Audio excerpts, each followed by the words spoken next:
When I learned Norwegian, I had a lot of questions, and of course there was thousands, maybe not thousands, but a lot of things that I didn't understand. And one of them was, where the do I put this IKKE in a sentence? Because it can have so many different places in a sentence, and I never understood where to put it. For example, to say I don't know, you say jeg vet ikke. So the IKKE is after the verb. But to say he says that he doesn't know, we say han sier at han ikke vet. And suddenly the ikke is before the verb. Why? And then you can also say ikke gjør dette, don't do this. Here the ikke is first. And you can also say å, det visste jeg ikke. And suddenly the ikke is in the end of the sentence. I remember being like, why is this so difficult? And the reason why it took so long for me to understand it is because I don't like grammar. So I didn't want to take a book and read a rule about the fact that when the verb is at the second place in the sentence, you put ikke there and there and there. I was like, no, I don't want this. I want to just learn it because it feels right. So that's what I did. Took me a long time, and today I'm going to try to explain to you how to place ikke right in a sentence by making a mix of grammar, but me that explains grammar, so it's not really like a grammar rule, and real life situations from movie scenes. So every time I teach you something, we're going to see a movie scene so that you can really understand how it works, and I'm going to try to explain it as easy as possible for you to be able to understand it based on the situation and not based on like where the verb and the things are. I don't know if this is clear, but let's start. I chose to divide this video in 4 categories: when ikke is in the beginning of a sentence, when it is after the verb, when it is before the verb, and when it is in the end of the sentence. I'm also going to focus on the situations that we see the most in everyday life, so there might be things that I won't be covering, but it's for you to have the things that you actually need and not be lost in a lot of information that you will never use. And in this whole video, I'm going to refer everything to ikke, which means not in Norwegian, but it also works with always, never, still, and also. So all these words are going to take the same place in a sentence as ikke. First, when ikke is the first word of a sentence. This happens most of the time when we give an order. So when we say do not do that or do not say that, these sentences are going to start with ikke. For example, ikke snakk så høyt. Ikke snakk så høyt.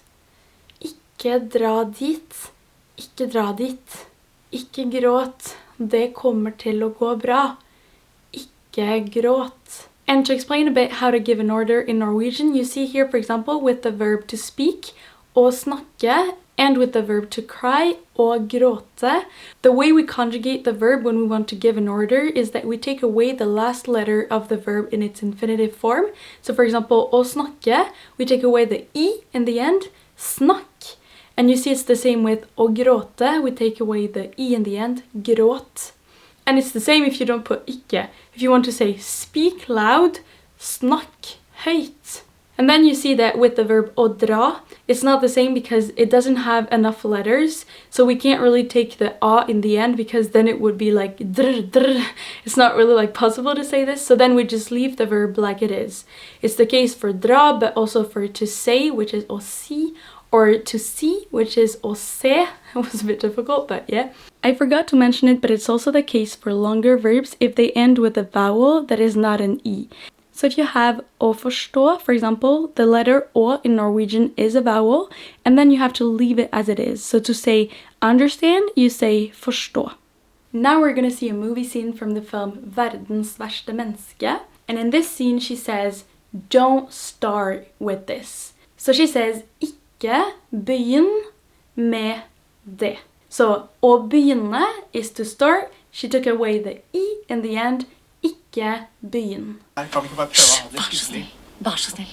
Vi kan ikke Det klare er barn her, og det er kaos, men bare prøv å liksom, du kan jo prøve å leke med dem, eller et eller annet da.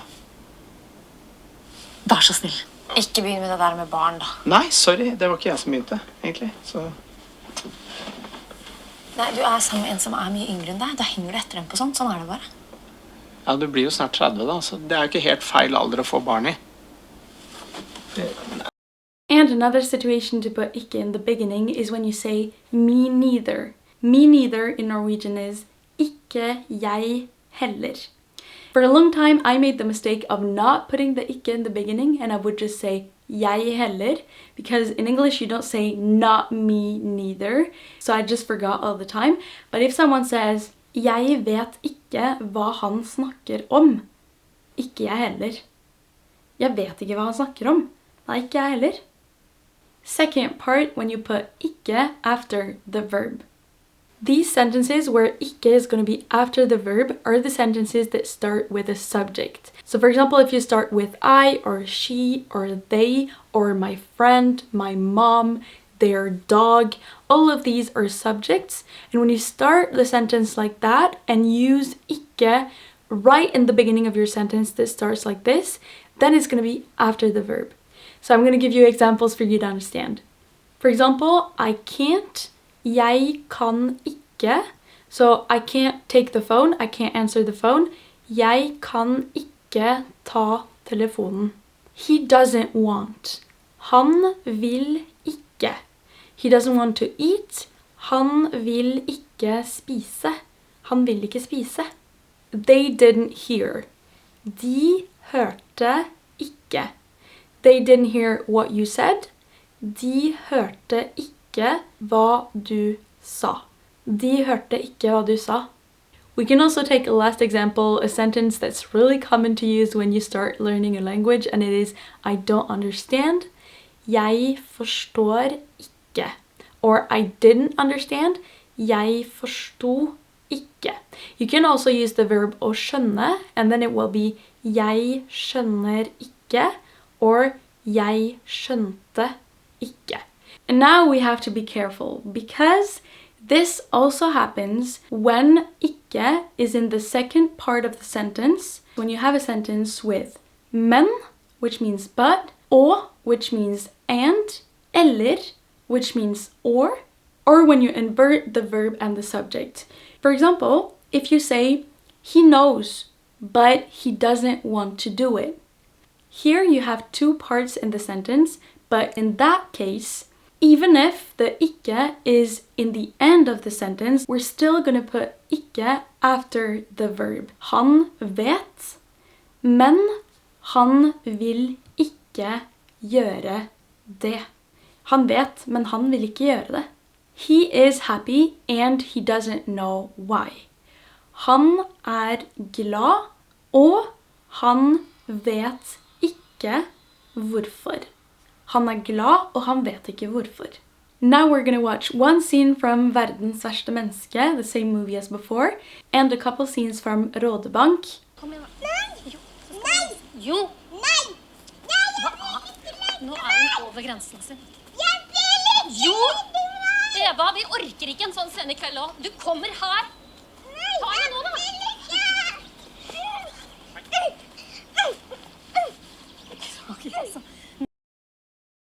Så hva sier du til en liten uskyldig kjøretur?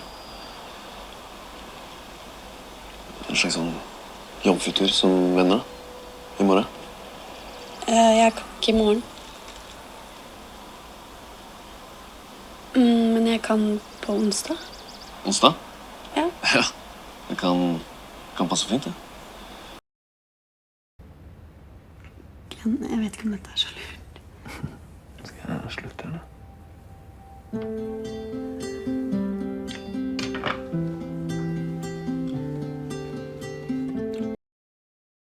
Third, when ikke is before the verb. It's easy to recognize those sentences because they are always built with small words that does that the two parts of the sentences cannot really be apart. Here is the list of those words. At, hvis, siden, om, so this includes selv om, som om, fordi, og, and the question words. So for example, hvor, når, hvordan, hvorfor. These are the ones that you're going to meet the most, and after all of these, you have to put ikke before the verb. So maybe it's a bit messy in your head, but I'm going to give you a lot of examples. First, we're going to take at. At is the one that you're going to see the most because it's the one that you use with the most verbs. For example, one really common situation and thing that we say all the time is I think that. In Norwegian, this is jeg tror at. So if you put something negative that follows after this, ikke will be right after your subject and before your verb. So in between your subject and your verb. So for example, if you say, I think that I don't like Emma. Jeg tror at jeg ikke liker Emma. So you see the ikke is between your subject and your verb, before the verb. But if you were to say, I don't think that I like Emma, then the ikke is in the first part of your sentence, and then you put it after your verb. So, jeg tror ikke at jeg liker Emma. With at, we also have I understand that. For example, I understand that you are not happy. Jeg skjønner at du ikke glad. Jeg skjønner at du ikke glad. And here, if you were to say, I don't understand that you're not happy, the first not will be after the verb, and the second not will be before the verb. So, jeg skjønner ikke at du ikke glad. Now we're going to make a sentence with som, and instead of using ikke, we're going to use aldri, which means never, because it's the same rule for never. First, the basic sentence, I never cook. To cook in Norwegian is å lage mat, which means to make food. Jeg lager aldri mat. But if we were to say, I'm a person that never cooks, then we would say, jeg en person som aldri lager mat. Jeg en person som aldri lager mat. So now let's see with når, which means when. So this is to speak about a habit or something that happens a lot of times. For example, when I don't understand what someone says, I get a bit embarrassed. Når jeg ikke forstår hva noen sier, blir jeg litt flau. Here you see that the ikke was in the beginning of the sentence, belonged to the first verb, but since we have når before, then we have to put the ikke before the verb. The sentence could also have been built the other way around, and we could have said, I get embarrassed when I don't understand what someone says. And it would be exactly the same. Jeg blir litt flau når jeg ikke skjønner hva noen sier. And now let's see an example with a question word. So for example, hvorfor? I don't understand why you didn't say anything. Jeg skjønner ikke hvorfor du ikke sa noe. First we have jeg skjønner ikke. This is the beginning of a normal sentence without any special word first. So we put the ikke after the verb. And then we have why, and after this we have to put ikke before the verb. And the last thing before we see the movie scenes is when you have å, the little a with a circle on top, and then a verb in its infinitive form.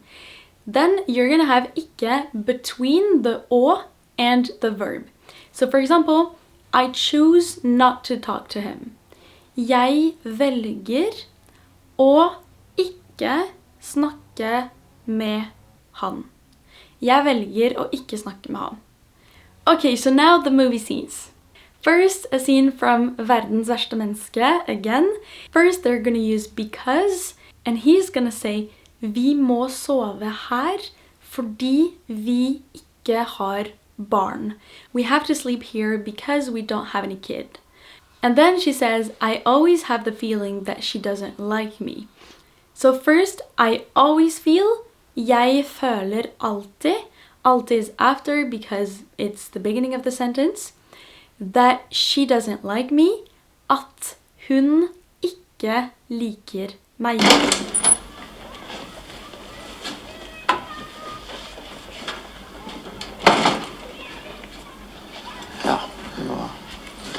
må sove her fordi vi ikke har barn. Frist for å sove øverst. Jeg føler alltid at Tone ikke liker meg. Jeg er bare litt sjenert. Det er jo det du pleier å si om folk du synes er kjedelig. Now a scene from Rådebank. Here, one of the main characters, Grete, meets a little boy, and he doesn't want the little boy to say that he was here. What it says first is, do mom and dad know that you're not in bed? Vet mamma og pappa at du ikke er i senga? And then he says, I have a plan. If you promise not to say that I was here tonight, så hvis du lover å ikke si. Here the ikke between the å and the si. Du vet mamma og pappa at du ikke er i senga, eller? Nei. Nei. Men du, nå har jeg en plan her. Hva om jeg gir deg denne her? Hvis du lover å ikke si til noen at du så meg her i kveld, så kan det være vår lille hemmelighet. Går det fint, eller? Ja, herlig. Så godt da, vi ses senere. Bless the losers. Fourth part of the video, when ikke is last in the sentence. This happens a lot in sentences when you answer to a question in a specific way. I'm going to explain to you. This is, for example, when you say, did you know about this? No, I didn't. This no, I didn't is where we're going to have the ikke last in Norwegian. So in Norwegian you could say this, visste du om dette? Nei, det gjorde jeg ikke. So if you translate word for word, it goes, no, this knew I not. And this is how we're going to answer to this kind of question. To give you another example, we can take, do you usually work on Sundays? No, I never do. Pleier du å jobbe på søndager? Nei, det gjør jeg aldri. So here it's the same but with aldri instead of ikke. Now we're going to see another scene of Rådebank where Grete is with Ine and they're picking apples. She tries to make him taste an apple and he says, no, I don't dare tasting it.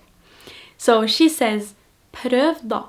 And he answers, nei, det tør jeg faktisk ikke. This dare I actually not. I actually don't dare to. Du vet du får de samme eplene på butikken, ikke sant? Epleslag er mye gøyere og billigere. Og eplene smaker faktisk mye bedre når det kommer rett fra treet. Jeg tviler på at du merker noe særlig forskjell, egentlig, altså. Prøv da. Det der? Ja. Nei, det tør jeg faktisk ikke, altså. Og smake. Ja.